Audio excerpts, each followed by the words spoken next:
Taal Volcano and Lake are wholly located in the province of Batangas. The northern half of Volcano Island falls under the jurisdiction of the lakeshore town of Talisay, and the southern half to San Nicolas.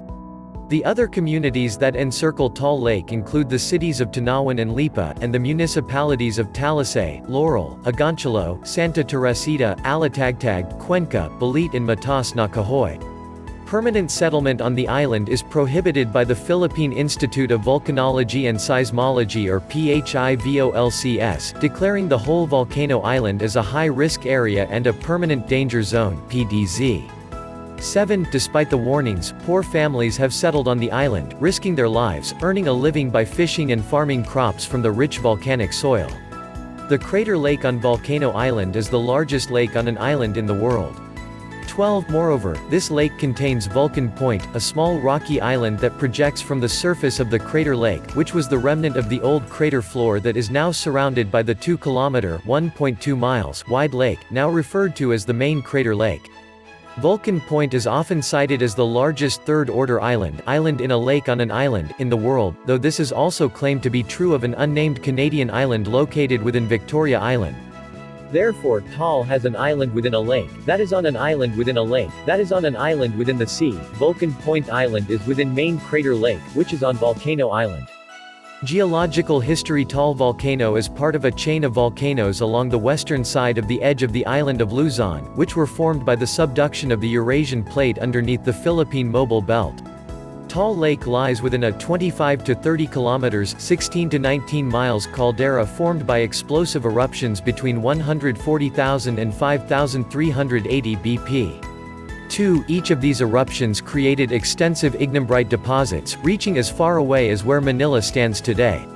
Since the formation of the caldera, subsequent eruptions have created a volcanic island within the caldera, known as Volcano Island. This 5-kilometer (3.1 miles) island covers an area of about 23 square kilometers (8.9 square miles), with the center of the island occupied by the 2-kilometer (1.2 miles) main crater with a single crater lake formed from the 1911 eruption. The island consists of different overlapping cones and craters, of which 47 have been identified. 26 of these are tuff cones, 5 are cinder cones and 4 are maars. Eruption history: pre-20th century there have been 33 recorded eruptions at Taal since 1572. The first eruption of which there is any record occurred in 1572, the year the Augustinian friars founded the town of Taal on the shores of the lake, on what is now San Nicolas, Batangas. In 1591, another mild eruption took place, featuring great masses of smoke issuing forth from the crater. From 1605 to 1611, the volcano displayed such great activity that Father Torna de Abreu had a huge cross of anabing wood erected on the brink of the crater. Between 1707 and 1731, the center of activity shifted from the main crater to other parts of Volcano Island. The eruptions of 1707 and 1715 occurred in Binisiang Malaki crater, the cinder cone visible from Tagaytay City. Minor eruptions also emanated from the Binintiang Munti crater on the westernmost tip of the island in 1709 and 1729.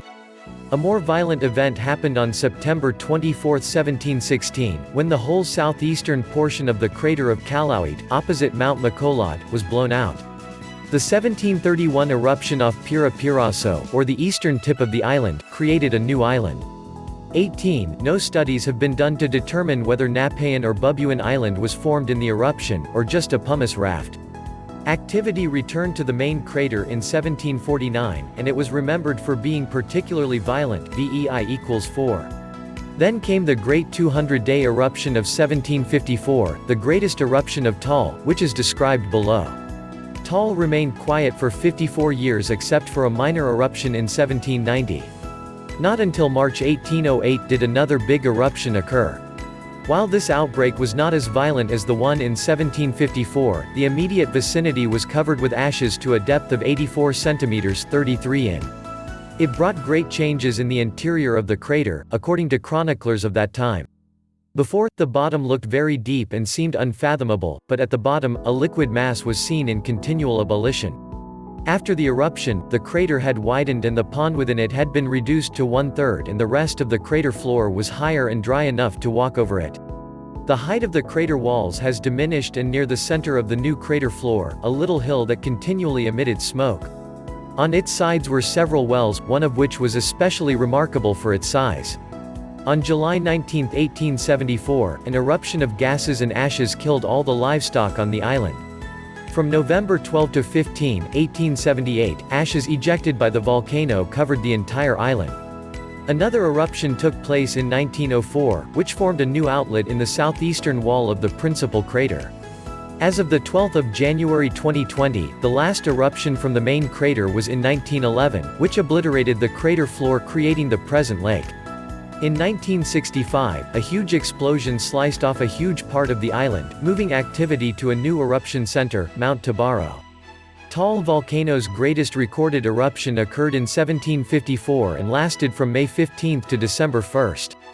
The eruption caused the relocation of the towns of Tanawan, Taal, Lipa and Sala. One of the more devastating eruptions of Taal occurred in January 1911.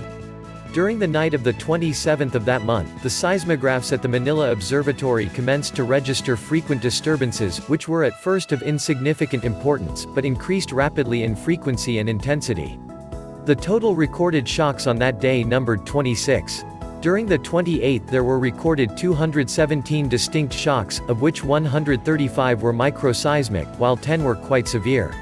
The frequent and increasingly strong earthquakes caused much alarm at Manila, but the observatory staff was soon able to locate their epicenter in the region of Taal Volcano and assured the public that Manila was in no danger, as Taal is distant from it some 60 kilometers (37 miles) away.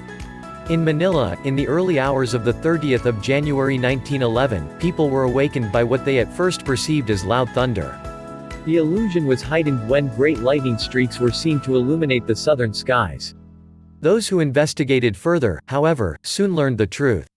A huge, fan-shaped cloud of what looked like black smoke ascended to great heights. It was crisscrossed with a brilliant electrical display, which the people of Manila perceived as lightning.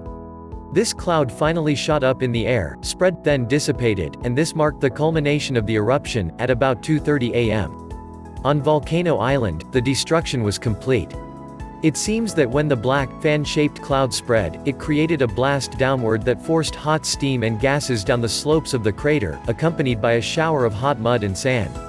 Many trees had the bark shredded and cut away from the surface by the hot sand and mud blast that accompanied the explosion, and contributed so much to the loss of life and destruction of property. The fact that practically all the vegetation was bent downward, away from the crater, proved that there must have been a very strong blast down the outside slopes of the cone. Very little vegetation was actually burned or even scorched. 6 hours after the explosion, dust from the crater was noticeable in Manila as it settled on furniture and other polished surfaces. The solid matter ejected had a volume of between 70 million and 80 million cubic meters, 2.5 times 109 and 2.8 times 109 cubic feet, VEI equals 3.7.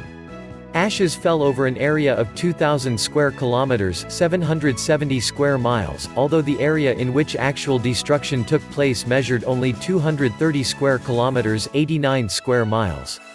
17. The detonation from the explosion was heard over an area more than 600 miles, 970 kilometers, in diameter. Death toll: the eruption claimed a reported 1,335 lives and injured 199, although it is known that more perished than the official records show. The 7 barangays that existed on the island previous to the eruption were completely wiped out. Post-mortem examination of the victims seemed to show that practically all had died of scalding by hot steam or hot mud, or both. The devastating effects of the blast reached the west shore of the lake, where a number of villages were also destroyed. Cattle to the number of 702 were killed and 543 nipa houses destroyed. Crops suffered from the deposit of ashes that fell to a depth of almost half an inch in places near the shore of the lake. There was a period of activity from 1965 to 1977 with the area of activity concentrated in the vicinity of Mount Tabaro. The 1965 eruption was classified as phreatomagmatic, 16, generated by the interaction of magma with the lake water that produced the violent explosion that cut an embayment on Volcano Island.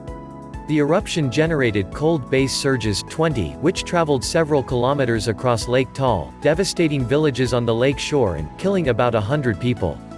An American geologist who had witnessed an atomic bomb explosion as a soldier visited the volcano shortly after the 1965 eruption and recognized base surge, now called pyroclastic surge when relating to volcanoes, 21, as a process in volcanic eruption. Precursory signs were not interpreted correctly until after the eruption. The population of the island was evacuated only after the onset of the eruption.